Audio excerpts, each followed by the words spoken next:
Hello students, आइए सीखें binary file में डाटा कैसे लिखना है। हैश इंक्लूड stdio.h, फिर स्ट्रक्चर हमने ली है, स्टूडेंट नाम की स्ट्रक्चर हमने ली है।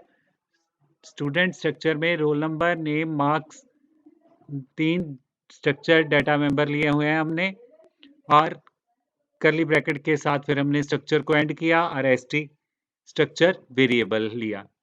st क्या है? एक स्ट्रक्चर वेरिएबल है। स्ट्रक्चर वेरिएबल का क्या फायदा है? स्ट्रक्चर वेरिएबल में एक समय पे एक से ज्यादा वैल्यूज रखी जा सकती हैं। जैसे कि st स्ट्रक्चर वेरिएबल में rno की वैल्यू भी, नेम की वैल्यू भी और मार्क्स की वैल्यू भी स्टोर की जा सकती है।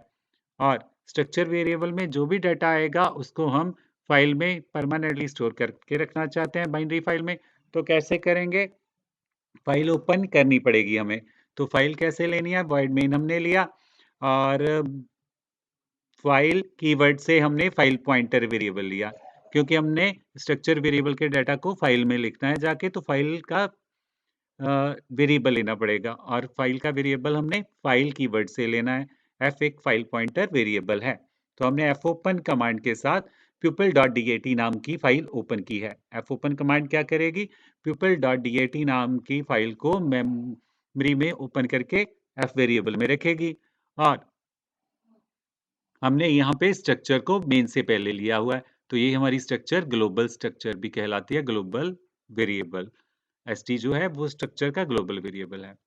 और pupil fopen कमांड ने क्या किया? pupil.dat नाम की फाइल को f में स्टोर कर दिया और फिर हमने रोल नंबर एंटर कराया। और रोल नंबर जब हमने st के बीच में स्टोर करना है तो कैसे स्टोर करते हैं?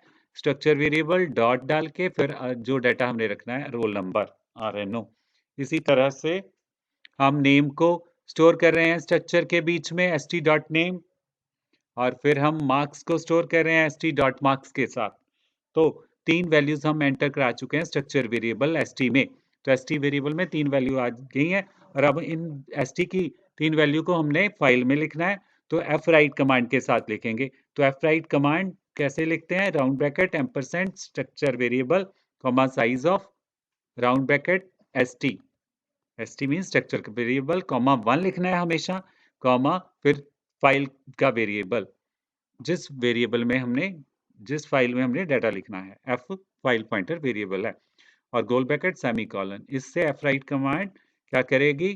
st वेरिएबल के डाटा को f में रखी हुई फाइल में लिख देगी, और फाइल में डाटा लिखने के बाद fclose फंक्शन फाइल को क्लोज करेगा और डाटा को सेव करेगा।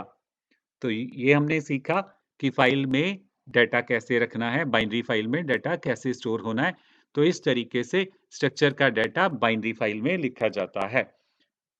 तो ये हमने एक तरीका सीखा कि कैसे हम स्ट्रक्चर के डाटा को फाइल में स्टोर करते हैं। सो यहाँ पे स्टॉप करते हुए नेक्स्ट सेशन में मिलते हैं अगले टॉपिक के साथ। Have a nice time.